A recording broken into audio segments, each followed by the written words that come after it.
alamin. Salatu wassalamu ala Rasulillah wa ala alihi wa sahbihi wa man wala ma ba'd. Baik. Kita sudah mengambil beberapa sifat Allah Subhanahu wa taala yang datang dalam Al-Qur'an. Di antara sifat itu ada yang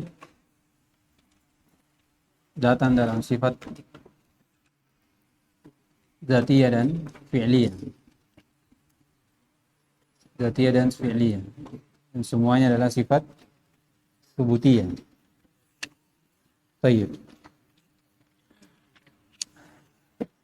Jadi sifat subutiyah secara umum itu sifat yang Allah Subhanahu wa taala tetapkan untuk dirinya. Sifat yang Allah Subhanahu wa taala tetapkan untuk dirinya dan Rasulnya. Rasulnya tetapkan untuk Allah Subhanahu wa taala. Itu subutiyah. Jadi semua sifat yang tetap itu namanya sifat subutiyah. Dalam Al-Qur'an, dalam hadis, ya kan? Lawannya adalah sifat salbiyah. Nah, ini apa yang Allah nafikan untuk dirinya. Iya. Innallaha laisa bidzallamin lil 'abid. Menafikan sifat apa? Qul. Tapi ada kaidahnya nanti. Ada kaidahnya. Kalau datang dalam sifat penafian itu tidak dikatakan penafian murni saja. Tapi yang diinginkan penafian itu adalah penafian untuk menetapkan lawannya. Menunjukkan kesempurnaan lawannya dari yang dinafikan itu. Kalau dikatakan Allah tidak mati, menunjukkan Allah memiliki kehidupan yang sempurna. Dikatakan Allah tidak zalim, dikatakan Allah memiliki keadilan, hikmah yang dalam, sempurna, tinggi. Paham? Jadi tidak semata menafikan ya, tapi menafikan untuk menetapkan kesempurnaan lawan dari yang dinafikan itu. Itu karena ada tadi yang bertanya, coba dijelaskan lagi sedikit tentang subutiyah dan fi'liyah. Apa? Subutiyah dan salbiyah. Adapun zatiyah jelas ya. Zatiyah dan fi'liyah. Kemudian zatiyah ada namanya zatiyah khobariyah, ada namanya zatiyah ma'nawiyah. Zatiyah khobariyah yaitu binisbati lana af'al wa jaza, seperti tangan, wajah, jari dan selainnya yang datang dalam Al-Quran dan hadis Rasulullah sallallahu alaihi wasallam. Baik. Semua sifat yang kita tetapkan, Ahli Sunnah wal Jamaah bagaimana mereka menetapkan sifat itu? Bagaimana torikonya? Siapa yang bisa? Satu saja. Semua sifatnya. Bagaimana kaidahnya? Coba.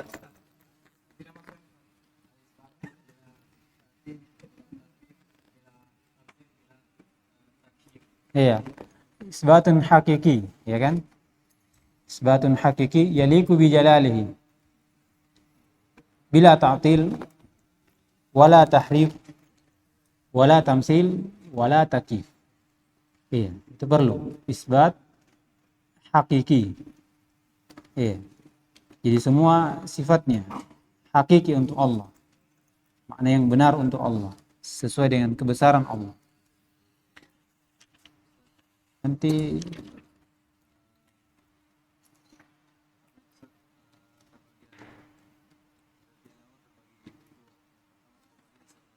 ma'nawiyah. Baik, sudah kemarin itu ya. Sekarang nanti tahrif, ta'til, takyif, tamsil itu kalau lewat saya tanya satu-satu. Bagian belakang siap-siap. Kata beliau, wa minas sunnati qaulun Nabi sallallahu alaihi wasallam. Sekarang penyebutan sifat yang datang dalam hadis. Kalau kemarin datang dalam Al-Qur'an. Iya, sebagian saja. Kata beliau, wa minas sunnati qaulun Nabi sallallahu alaihi wasallam yanzilu Rabbuna tabaraka wa ta'ala kulla lailatin ila sama'id dunya. Hadis ini menunjukkan tentang penetapan sifat an-nuzul untuk Allah Subhanahu wa taala. Dan sifat nuzul ini sifat dzatiyah atau fi'liyah? Sifat fi'liyah. Sifat fi'liyah untuk Allah Subhanahu wa taala. Ini datang dalam hadis. Tidak disebutkan bahwasanya sifat nuzul ini datang dalam ayat Al-Quran. Tapi ada satu ulama, yaitu Abdullah bin Abdurrahman Ad-Darimi, pemilik Sunan. Dia katakan nuzul juga datang penyebutannya dalam ayat, tapi secara makna. Secara makna. Seperti ayat Allah Subhanahu wa taala berfirman, "Hal yanzuruna illa ayyatiyahumullahu fi dhulalin minal ghamami wal malaikah." Jadi datang. Apakah kalian menunggu atau mereka tidak menunggu kecuali datangnya Allah Subhanahu wa taala kepada mereka? Fi dhulalin minal ghamam wal malaikah. Di bawah naungan kegelapan, awan yang gelap, dan malaikat juga datang. Dari sisi mana pendalilannya? Di dalam ayat lain Allah berfirman, yauma tashaqqaqus samaa'u bil ghamam wa nuzzilal malaikatu tanzila. Coba lihat. Jadi pada hari itu ada kegelapan. Ditutupi oleh kegelapan dan diturunkan malaikat. Iya kan? Diturunkan malaikat. Sedangkan di ayat pertama Allah Subhanahu wa taala datang bersama siapa? Malaikat. Jadi ini pendalilan yang detail ya. Detail ini tidak banyak disebutkan oleh pengajar. Saya baca ini tahqiqnya ini. Ini Syekh sudah saya tanyakan sama guru saya. Saya memang ini ahli akidah. Cuma di akhir-akhir dia sedikit kebingungan. Jadi dia dikatakan ahli akidah. Mantap akidahnya. Saya sudah tanyakan sama guru kami di Yaman. Jadi itu dia pendalilannya. Jadi sifat nuzul masyhurnya datang dalam hadis. Datang dalam hadis. Kesempurnaan hadis, ini hadis disebutkan para ulama di antara Ibnu Qayyim bahwasanya penetapan sifat nuzul dalam ayat itu, dalam hadis itu, hadisnya mutawatir. Sesuatu yang tidak bisa diingkari lagi. Banyak. Diperkirakan sampai 27-28 hadis menunjukkan tentang Allah Subhanahu wa taala turun dengan berbeda-beda lafaz. Kebanyakan riwayat menunjukkan Allah turun di sepertiga malam terakhir. Sepertiga malam terakhir. Di sini ada beberapa masail tapi saya tidak sebutkan. Tapi ada satu masail yang saya ingin sampaikan dengan menyebutkan konteks hadis secara jelas dari hadis yang sahih, di antara hadis yang sahih yang menunjukkan Allah turun. Untuk membantah karena nuzul ini masyhur juga di mana? Di Indonesia. Terkenal dengan takwil-takwilnya.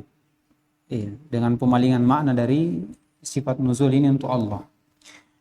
Dikatakan idza madha nisful lail atau qala thulutsal lail yanzilullahu jalla wa ala ila as-sama'i dunya fayaqulu la as'alu an ibadi ahadan ghairi man dhal ladzi yastaghfiruni fa aghfir lahu man dhal ladzi yad'uni astajib lahu man dhal ladzi yas'aluni u'tiyahu hatta yanfajira as-subh.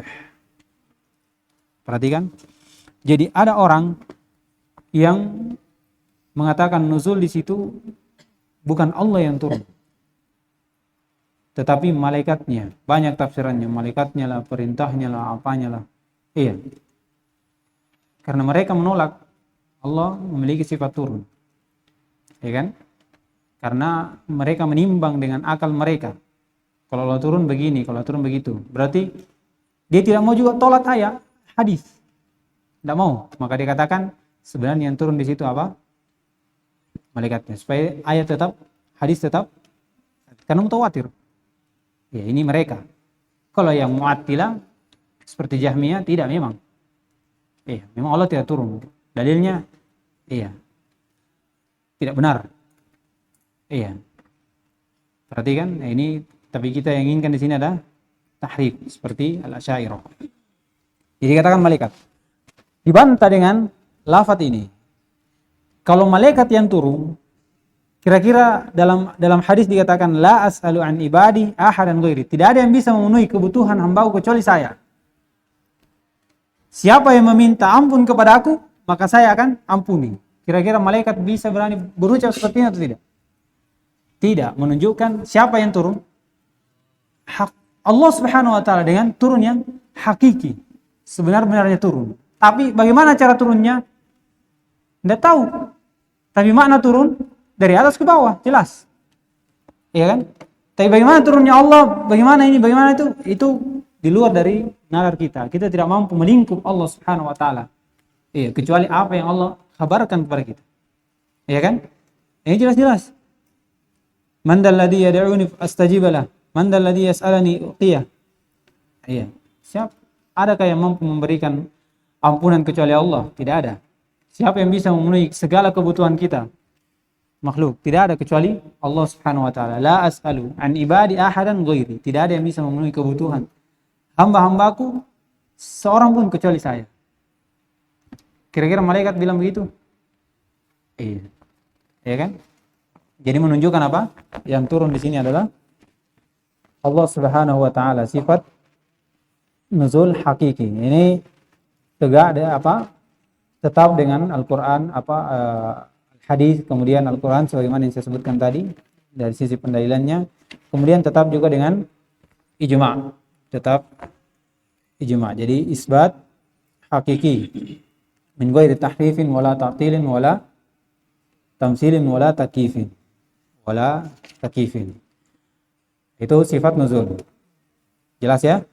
Penetapan sifat nuzul untuk Allah Subhanahu wa taala. Kemudian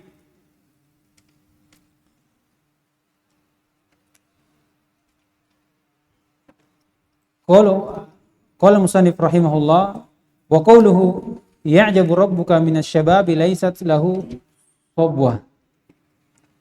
Iya. Hadis ini menunjukkan tentang Allah Subhanahu wa taala memiliki sifat ajab. Iya, ta'ajjub. Tapi iya, sifat ta'ajjub. Iya. Jangan bayangkan bagaimana ta'ajjubnya Allah. Jangan. Kalau ada sifat seperti ini, yakini saja maksudnya Allah itu memiliki sifat ta'ajjub. Jangan ta'ajjubnya Allah seperti apa itu di luar dari pemikiran kita, tidak sampai kita kepada Allah, ya kan? Tidak sampai kita kepada Allah Subhanahu wa taala. Akan datang nanti ucapan dari siapa? Musannif rahimahullah. Iya, bagaimana apa yang kita pikirkan itu tidak sampai kepada Allah Subhanahu wa taala dan berbeda dengan apa yang kita inginkan. Tapi hadis ini dikatakan Allah Subhanahu wa taala ta'jub dari seorang lelaki yang tidak memiliki syahwat kepada maksiat. Ya, umum. Ya. Masya Allah ya. Laki-laki yang tidak memiliki keinginan kepada maksiat, terutama apa? Wanita. Ya. Ini luar biasa. Tapi hadis ini hadis dhaif. Hadis dhaif. Ada hadis yang kenapa? Ada hadis yang menunjukkan bahwasanya Allah memiliki sifat al-ajab, ta'ajjub dari hadis yang diriwayatkan oleh beberapa para sahabat. Iya. Dikatakan ya'jabu rabbuka min ra'i ghanamin. Ya kan? Ini menunjukkan sifat ta'ajjub. Kemudian dalam hadis Abu Hurairah radhiyallahu taala anhu dikatakan dhahikallahu lailata au ajiba min fa'alikuma. Ini di riwayat Bukhari itu ada syak. Dhahikallahu au ajibah. Tapi di riwayat Muslim itu bil jazm dengan ajibah. Jadi ajiballahu lailata min fa'alikuma. Itu tak kala seorang didatangi oleh suatu tamu, suami dan istri ini. Kemudian Allah ta'ajub dengan perbuatan mereka berdua. Ini menunjukkan sifat ta'ajub oleh Allah Subhanahu wa taala. Di dalam ayat ada. Iya. Kembali lagi. Ini penyebutan hadis, tapi sebenarnya ada dalam ayat. Iya, dikatakan bal ajibatu wa yaskharun dengan qiraah apa? Qiraah bid-dhamm. Iya. Qiraah dom, yaitu ajibatu. Dalam ayat apa? Bal ajibata, ya. Bal ajibata. Dan qiraah ini tetap, ya. Qiraah yang sabit. Qiraah yang sabit dari para al-qurra, beberapa al-qurra. Dan tetap juga dengan ijma' para salaf menunjukkan tentang tetapnya sifat ta'ajub ini untuk Allah Subhanahu wa taala. Kemudian ta'ajub itu ada dua. Iya, ada namanya ta'ajub sebab tersembunyinya hal yang membuat seorang ta'ajub. Jadi terjadi sesuatu yang membuat seorang ta'ajub, tapi dia tidak tahu kenapa bisa terjadi. Nah, ini makhluk. Ini tidak disandarkan kepada Allah Subhanahu wa taala. Tapi kalau ta'ajub dengan sesuatu yang dia ketahui sebabnya, terjadinya sesuatu ini membuat seorang heran, ta'ajub, maka ini tetap untuk Allah Subhanahu wa taala. Jadi ta'ajubnya Allah bukan karena tidak ada ilmu pada hal sebab terjadinya hal tersebut, tapi bersamaan itu ada ilmu. Ada ilmu dari sebab kenapa sesuatu itu terjadi. Kalau manusia tidak. Ta'ajubnya itu dibarengi dengan ketidaktahuan dari sebab terjadinya. Tapi ada dari ulama yang mengingkar dari sifat ta'ajub ini. Bukan cuma ahli ta'til, tapi ada sebagian dari ulama. Satu namanya Shuraih ibn Haris al-Qadi. Ini mukhadram, hidup di zaman Nabi tapi tidak bertemu dengan Nabi. Disebutkan bahwasanya telah tetap sanadnya sampai beliau Shuraih ibn Haris ini, bahwasanya dia mengingkari tentang sifat ta'ajub. Kenapa? Karena ta'ajub itu hanya datang kepada orang yang tidak memiliki ilmu saja. Ya kan? Kalau antum ta'ajub, ya kan? Tidak tahu sebab terjadinya. Tapi setelah sebagaimana yang kita katakan, ta'ajub itu ada dua. Ada yang ta'ajub yang tidak diketahui ilmunya, ini memang manusia. Tapi kalau ta'ajub dia tahu sebab terjadinya, maka ini ta'ajub yang tetap untuk Allah Subhanahu wa taala. Jadi dibantah dari ucapan siapa? Shuraih ibn Haris ini. Iya. Dari sinilah Ibnu Taimiyah mengatakan, jadi tidak ada seorang itu yang selamat dari kesalahan.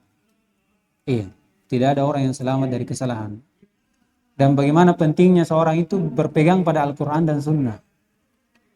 Iya, tidak berpegang pada ucapan orang. Iya kan? Walaupun itu alim. Iya. Tidak bergantung pada ucapannya, karena ucapannya itu bukan hujjah. Tapi bagaimana kita melihat dalil, itulah pentingnya belajar. Ya. Jadi ketergelinciran dari Shuraih bin Haris ini banyak faedah yang disebutkan oleh Ibnu Taimiyah. Di antaranya bahwasanya seorang itu bagaimanapun dia kadang jatuh dalam kesalahan. Iya. Dan tidak sepantasnya seorang itu bergantung pada ucapan alim, taklid dengan ucapan alim. Tapi timbangannya adalah Al-Quran dan sunnah Rasulullah sallallahu alaihi wasallam dan pemahaman para as-salaf dalam permasalahan asma wa sifat. Kemudian setelahnya, sebelum kita masuk dalam kalam Allah, kata beliau, wa qawluhu yadhaqullahu ila rajulain qatala ahaduhuma al-akhar thumma yadkhulanil jannah. Ayat ini atau hadis ini menunjukkan penetapan sifat ad-dhahak untuk Allah. Tertawa. Ya, jangan dibayangkan. Tetapkan saja. Sifat apa? Tertawa. Dalam hadis, ya, Rasulullah SAW yang katakan dari kesempurnaan hadisnya, ya, yuqatilu hadza fi sabilillah wa yuqtalu summa yatubullah ala qatil fa yastashhidu. Jadi dua orang yang saling membunuh tapi semuanya masuk surga, membuat Allah Subhanahu wa taala tertawa. Bagaimana ceritanya? Jadi satu orang ini berperang bersama Nabi SAW, memerangi kaum musyrikin, terbunuh. Iya. Jadi dikatakan mati syahid. Kemudian yang diperangi ini sebelumnya masuk Islam. Kemudian dia ikut berperang, mati syahid juga. Jadi awalnya dia saling membunuh. Terbunuhlah yang satu ini. Kemudian satunya yang membunuh masuk ke dalam Islam, kemudian ikut berperang, meninggal juga, mati syahid juga. Dikatakan, ya kan, yadhaqullahu ila rajulaini qatala ahaduhuma al-akhar summa yadkhulanil jannah. Summa yadkhulanil jannah. Kemudian keduanya masuk ke dalam surga Allah Subhanahu wa taala. Jadi sifat dhahak ini tetap dalam hadis, ya. Kalau ayat itu sepertinya tidak ada, karena tidak ada dari nukilan-nukilan para ulama. Tapi tetap dalam hadis dan ijma' para salaf. Kita tetapkan dengan penetapan hakiki, ya, yaliku bijalali, tanpa ada tahrif, ta'til, takyif dan tamtsil. Itu 4. Kalau antum sebutkan sifat, hilangkan 4 itu. Ya, ditetapkan secara hakiki, maknanya ya, sesuai dengan kebesaran Allah, dan kita nafikan atau kita tiadakan dalam pikiran kita apa? Takyif. Iya, takyif. Bukan berarti tidak ada kaifiatnya, ada tapi kita tidak ketahui. Kemudian kata beliau, kita masuk di matan barunya. Fahada ma asbahu mimma sahha sanaduhu wa adalat ruwatuhu nu'minu bihi wa la narudduhu wa la najhaduhu wa la nata'awwaluhu bi ta'wilin yukhalifu zahirahu wa la nushabbihuhu bi sifatil makhluqin wa la bi simatil muhaddisin wa na'lamu anna Allah subhanahu wa ta'ala la shabiha lahu wa la nadhira laysa kamithlihi shay'un wa huwas samiul basir wa kullu ma takhayyala fi ad-dhihni aw khatara bil bali fa inna Allah ta'ala bi khilafihi. Iya. Dan ini kembali ke sebelumnya, dari sifat-sifat Allah dan apa yang serupa dengannya, yang bersambung sanadnya, dan rawinya ini adalah orang yang jujur semua, iya, kuat semua. Jadi dipersyaratkan kalau sifat itu datang dalam hadis, hadisnya harus sahih, harus bersambung sanadnya, sahihkah atau sahih li ghairika atau hasankah atau hasan li ghairika, mutawatir ataupun ahad. Nah, ini istilah-istilah ini yang dapat antum di istilah mustalah. Iya. Dengar saya dulu. Kalau yang sudah belajar ya alhamdulillah. Jadi dipersyaratkan kalau ada hadis atau ada sifat yang datang dalam hadis, itu hadisnya harus sahih. Ya kan? Harus sahih. Kalau datang seperti ini, kata beliau, nu'minu bih, kita imani akan sifat ini. Dan jangan kita menolak, jangan kita mengingkari, dan jangan kita mentakwil dengan takwil yang menyelisihi zahirnya. Artinya takwil yang tidak ada dalilnya. Jadi takwil di sini bermakna tafsir, tahrif. Kalau ada takwil, di mana takwil itu adalah takwil yang batil, dikatakan apa? Tahrif. Itu kuncinya. Wala nushabbihuhu bi sifatil makhluqin. Datang lagi. Iya. Apa yang diinginkan di sini? Tasbih?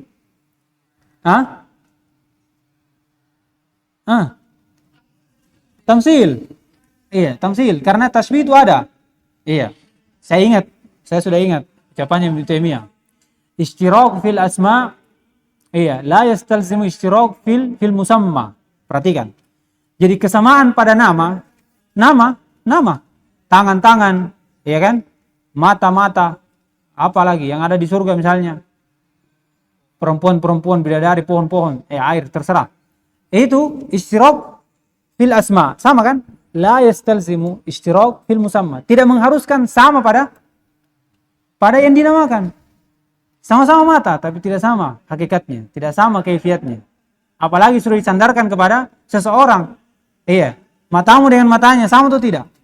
Tidak, apalagi disandarkan kepada Al-Khaliq, Yadullah, misalnya.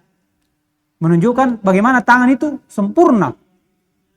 Iya, betul-betul agung karena disandarkan kepada seorang yang atau disandarkan kepada Al-Khaliq, pemilik keagungan, pemilik kebesaran. Kalau disandarkan sama antum, tangannya antum ya sudah pendek, ya kan? Belum lagi, iya. Dan selainnya dari kekurangan antum, kita semua makhluk. Jadi itu kalau ada tasbih, berarti ini kan tamsil. Kalau ada takwil, kalau takwilnya ini adalah takwil yang batil, dikatakan apa? Tahrif. Itu kaidahnya. Karena tasbih itu ada. Sebenarnya saya katakan tadi, ishtirak fil asma la yadullu la yastalzimu ishtirak fil musamma. Ini ucapan kaidah. Dan ini datang dalam ucapan Ibnu Abbas secara makna. Wala nusyabbihu bi sifatil makhlukin, tidak kita permisalkan dengan sifat makhlukin. Wala bi simatil al-muhdisin, tidak pula apa yang datang dari orang-orang ahlul bid'ah, orang-orang yang mengada-adakan dari sifat makna itu. Tidak pula seperti itu. Wa na'lamu, dan kita harus ketahui bahwasanya Allah Subhanahu wa taala la syabihalah, ay la masilalah. Wala nadhiralah. Tidak juga seperti itu. Tidak ada yang semisal dengannya. Kenapa kita harus menggunakan kata masil? Karena kata misal itu yang datang dalam Al-Quran. Laisa kamitslihi syai' wa huwas samiul basir. Oleh karena itu, kenapa kalau ada kata syabih datang dalam ucapan ulama dan disyarah, itu karena dikatakan al-aula taqul la masilalah. Kenapa? Alasannya karena al-misl itulah yang datang dalam Al-Quran. Iya, itulah yang datang dalam Al-Quran. Tapi bukan berarti kita katakan musannif ini salah, tidak. Iya, yang diinginkan tasbih di situ apa? Tamsil. Laisa kamitslihi syai' wa huwas samiul basir. Taib. Ayat ini saya sudah katakan membantah dua kelompok. Di paragraf pertama, laisa kamitslihi syai' ini membantah kelompok apa? Musyabbihah, mumatsilah. Iya. Karena mereka ini menyamakan Allah dengan makhluknya. Kemudian wa huwas samiul basir, ini membantah kelompok siapa? Mu'attilah. Iya, Mu'attilah ini banyak, mumatsilah ini banyak. Kita umumkan saja dulu secara umum ya. Mu'attilah, orang yang menolak dengan tolakan yang tanpa ada makna baru atau datang dengan makna baru sama. Karena dia tolak itu hakiki, makna hakiki yang Allah datang dengannya. Iya, Al-Quran datang dengannya. Dia tolak itu. Walaupun dia datangkan makna baru, tidak. Jadi dikatakan mu'attilah karena dia tolak makna hakiki dari sifat itu. Baik. Wa kullu ma takhayyala fi dhihni, dan apa yang terhayalkan dalam pikiran kita, au khatara bil bal, muncul secara tiba-tiba. Iya. Kalau terkhayalkan ini lebih asyad dibanding khotor. Kalau khotor itu sesuatu yang tidak terlepas dari manusia memang. Kadang terlintas. Iya, kadang terlintas. Saya ingat ucapannya Ibnu Qayyim rahimahullah. Bagaimana seorang itu bisa terjatuh dalam maksiat. Tingkatannya, seorang itu muncul dulu dalam benaknya. Hal ini tidak pernah tidak ada yang bisa terlepas seorang makhluk, seorang pun dari benak yang muncul dalam pikiran kita. Tapi kata Ibnu Qayyim, kalau orang tidak bisa hilangkan ini, dia ikuti maka masuk dalam pemikiran. Iya, dia sudah pikirkan, ini sudah kelewatan batas. Kalau sudah dia pikirkan, iya, Dia pikirkan dia sudah terpengaruh, sudah timbul, iya, sudah ada niat. Kalau sudah ada niat, maka akan tercipta apa yang dia inginkan itu. Dan kalau sudah tercipta, iya, dia sudah suka. Iya, 1, 2, 3. Dan kalau sudah banyak, bagaimana mau lepas? Kalau yang kotor saya tidak mau, tidak bisa mampu dia lepaskan, bagaimana lagi sudah? Ujungnya ini. Iya. Jadi hati-hati. Itulah awal, disebutkan Ibnu Qayyim, itulah awal. Kenapa? Seorang itu susah sekali untuk menghilangkan maksiat. Jadi awalnya seperti itu. Muncul. Iya. Kalau ada seperti itu langsung astagfirullah. Iya. Berdoa kepada Allah. Jangan berpikir, oh, masuk sudah. Ya kan? Akhirnya apa? Ujung-ujungnya apa? Pembuktian. Ya kan? Pembuktian. Wah. Jadi apa istilahnya? Mata turun ke hati. Iya. Apa yang buktikan? Nah, perbuatan. Ini dia. Mata turun ke hati, iya. Dari hati keluarlah bukti. Baik. Jadi itu dia. Jadi apa yang muncul di hati, kata beliau, fa inna Allah ta'ala bi khilafi. Jadi apa yang terhayalkan, bahkan yang terbetik saja, sesungguhnya Allah Subhanahu wa taala berbeda dengan apa yang muncul dari pikiran kita. Apalagi sampai kita tetapkan begini begitu. Menghayal saja itu sebenarnya tidak sampai, berbeda, bahkan tidak sampai. Karena Allah Subhanahu wa taala Maha Agung, Maha Besar, tidak bisa dilingkup dengan ilmu kita. Iya. Ilmu kita pendek. Tidaklah kita berilmu kecuali sebelumnya kita tidak tahu apa-apa. Itulah dinamakan ilmu kita ilmu yang tidak sempurna. Bahkan ilmu kita itu diselingi dengan apa? Kelupaan. Kalau Allah tidak. Ilmu Allah tidak diawali dengan ketidakadaan dan tidak diikutkan dengan rasa lupa. Itu dia. Jadi kita tidak mampu melingkup Allah Subhanahu wa taala. Kemudian kata beliau,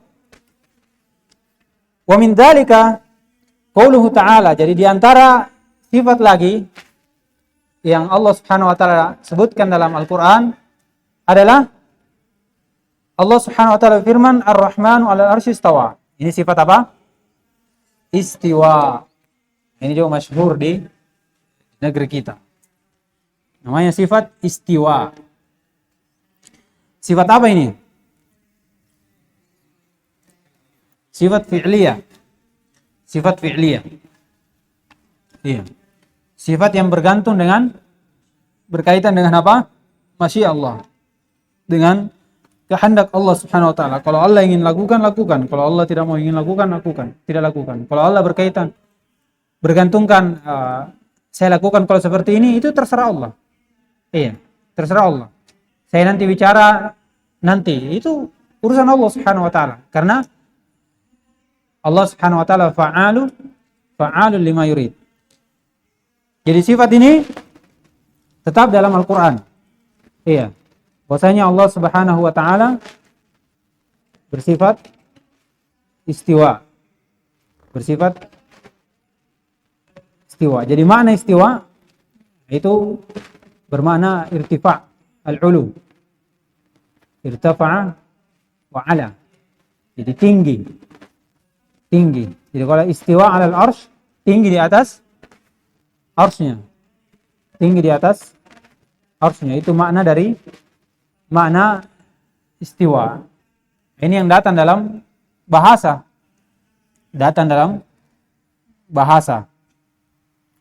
Istiwa itu bermakna apa? Iya, irtafa'a, irtifa' wal 'ulu.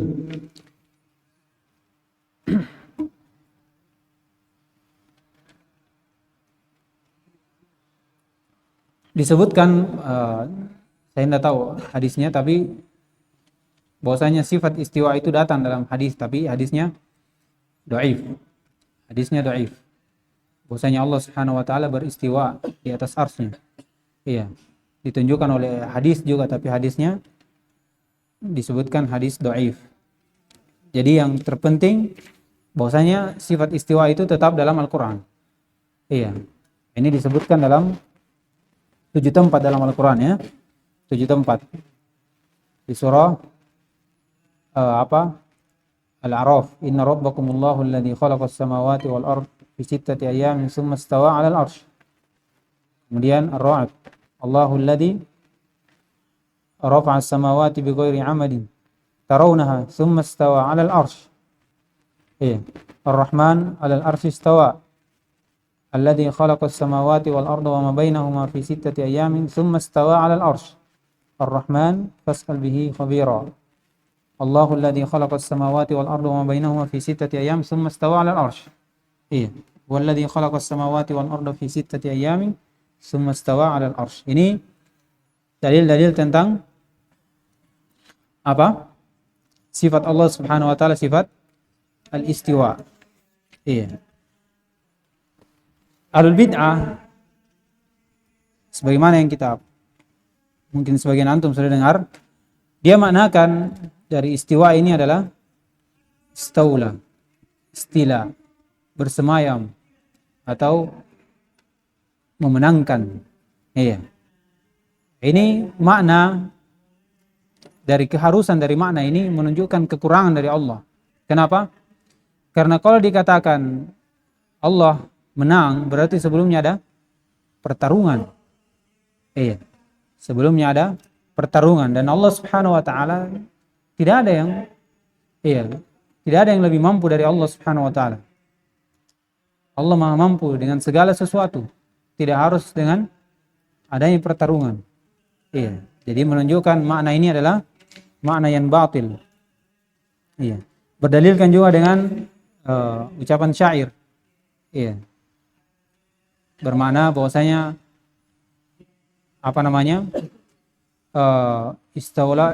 istiwa ini adalah bermakna istaula, duduk. Iya. Di dalam syair ya dikatakan summa istawa bishrun ala iraqi. Iya. Min ghairi sayfin wala damin mihraqi. Kemudian Bishr beristiwa, itu duduk di atas singgasananya di Irak tanpa dia ada perang, tanpa ada pengaliran darah. Artinya apa? Dia menang. Iya, begitu saja.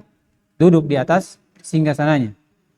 Karena arsy itu di dalam bahasa itu sarirul milk. Tempat duduk.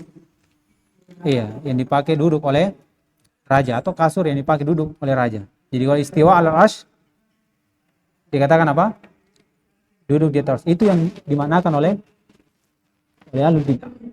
Dan syair ini syair yang batil, disebutkan oleh Syekh Abdul Rahman rahimahullah. Syair ini datang dari orang-orang Yahudi. Iya. Orang Yahudi, orang yang kafir. Bagaimana caranya kita ambil istidlal dari orang kafir itu? Iya, summa stawa bishrun 'alal iraqi min ghairi sayfin wala damin mihraqi. Itu. Kemudian di dalam ayat ini juga adanya penetapan tentang arsy Allah Subhanahu wa taala. Iya. Jadi dalam bahasa sebagaimana saya sebutkan, arsy itu adalah tempat duduk khusus untuk raja. Iya. Di dalam syariat, arsy itu adalah sesuatu yang agung, yang Allah Subhanahu wa taala tinggi di atas arsy tersebut. Iya. Dan arsy ini adalah makhluk yang paling besar. Iya, makhluk yang paling besar. Lebih besar daripada kursi Allah Subhanahu wa taala. Iya. Dan arsy itu bukan kursi ya. Iya. Arsy itu bukan kursi Allah Subhanahu wa taala. Kursi itu adalah maudi' qadamai Rabbi. Iya, ini tafsir yang paling atau tafsir yang sahih yang datang dalam riwayat Ibnu Abbas dan Abu Musa al-Asy'ari. Ada yang menafsirkan kursi selain dari itu. Ada yang menafsirkan ilmu. Iya. Ada yang menafsirkan qudrah. Tapi yang benarnya kursi itu adalah maudi' qadamai Rabbi. Itu dia. Itu tempat kedua kaki Allah Subhanahu wa taala. Perhatikan. Dan besarnya arsy itu luar biasa dibandingkan kursi. Iya, dibandingkan kursi. Jangan membayangkan. Seperti seorang yang dalam hadis Abi Dzar radhiyallahu taala, seperti orang yang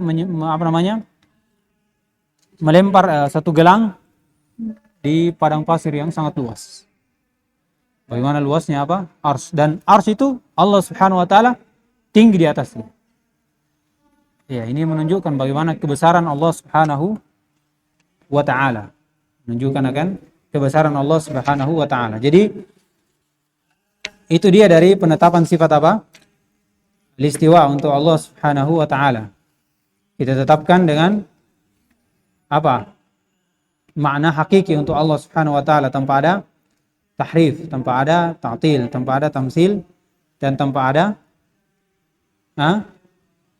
takyif. Lainnya juga dikatakan kalau Allah istiwa sebagaimana kita sebutkan, berarti sebelumnya Allah di mana?